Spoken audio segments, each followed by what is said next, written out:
Hey, well, today we are going to talk about something very, very important. So think about it. Why do you want to solve a problem? You all are entrepreneurs, startup founders. What is that special thing which triggers in you to solve the problem, right? And that's where it all starts. What is a problem? How do you identify a problem? So today I'm going to talk about 5 P's, five very important P's which you should remember before you start to explore a new startup in year 2023. Let's talk about those 5 P's. And first and foremost, so I'll show you something. This is a report, it's a 20-page report I am reviewing, which talks about 8.5% of reduction, 8.5% reduction in medical reimbursement for doctors in the United States. If they are going to continue to see patients in year 2023, in entire year 2023, the revenue is going to be down across the board for most of the codes about 8.5%. And this report is made by a very renowned um, research group, not for profit research group called MGMA. Why I'm talking about this? So, here is a problem. How do you want to solve this? We have startup founders, entrepreneurs, and people who are actually looking into this as an opportunity too. Because here is an opportunity to solve this problem. So, number one is called P. Now, how do you identify that number one P problem, right? How do you identify it? This is how you identify it, by reading a public policy. So this document, I got it from the CMS, Center for Medicare Studies, and MGMA, not-for-profit group, and they have identified that how you are going to solve this problem if CMS does not take this law back. I'll give you an example. How do you identify a problem? And how do you make it real? Uh, Sometimes it is not necessarily to identify or solve a problem with the technology solution. There was a hospital in Canada run by Shands, and they realized they had a lot of pressure from the insurance company to reduce the post surgery rehab for their patients. Post surgery rehab. So if they have a surgery and patient stays for 3 to 5 days, they want to cut down the post rehab from 5 days to 3 days. And doctors, they went back to their doctors. The management went back to the doctors. They went to the technologists. They went to many people asking what's the solution they have. So probably one of the doctors came up and they say the only way you can reduce the post surgery rehab if these patients will start doing some exercise or some kind of movement after the surgery. Because right now, what happens, patients are taken care of in their rooms with TV and other things, and they don't want to move out, they don't want to walk. If they don't walk, they won't be able to uh, treat it, or they won't be able to get well soon. So, what can we do to reduce the post surgery rehab?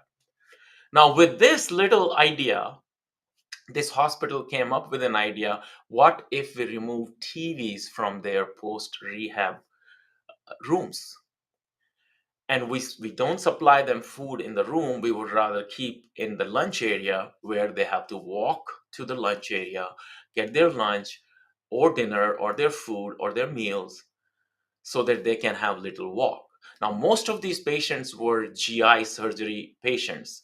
So they have like different type of GI related issues, and they definitely need post rehab walk. Just one little idea. It is not a technology solution. It is nothing like something big. It's a very little idea, and that happens to be that worked.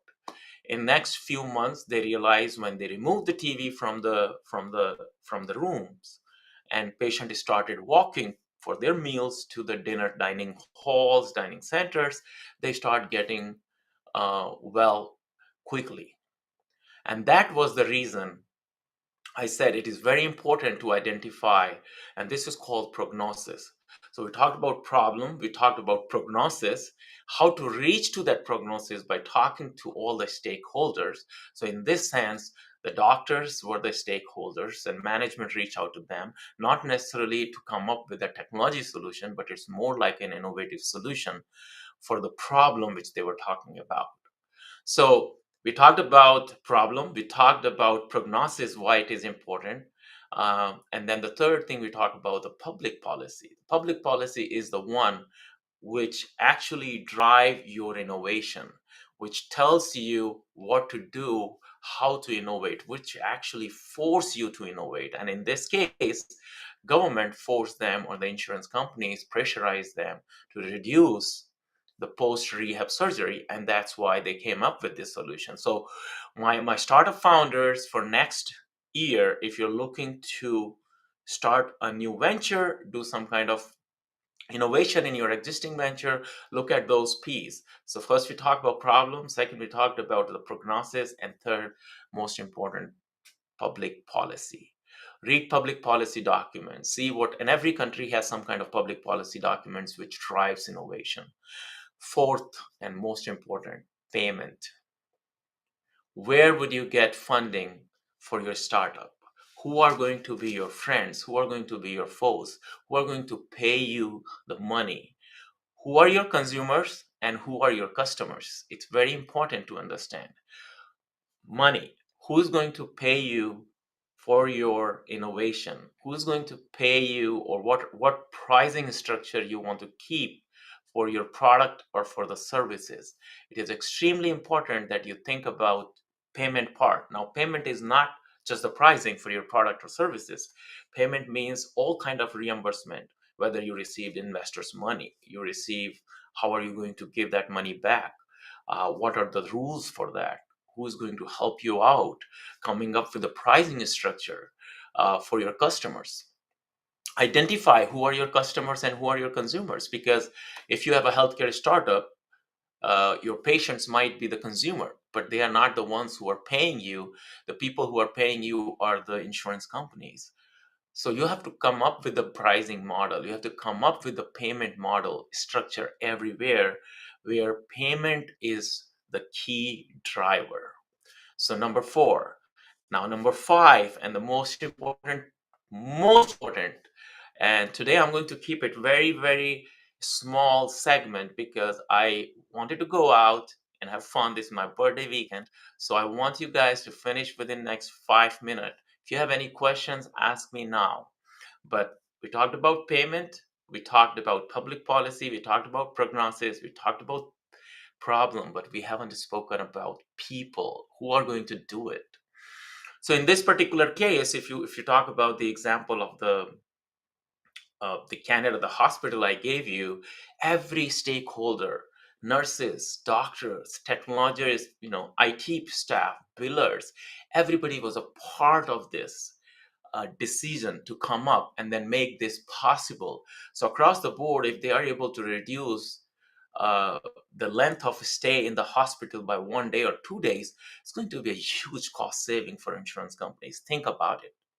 So at some point when you want to launch your startup, you always want to think about what kind of people you want to be associated with, or what kind of people you want to bring on board, whether they are your mentors, advisors, um, even people who have tons of money. You don't want to include every investor into the product just with the greed that, hey, you need money at this moment. Yes, but at the same time you need positive people to come and join your team.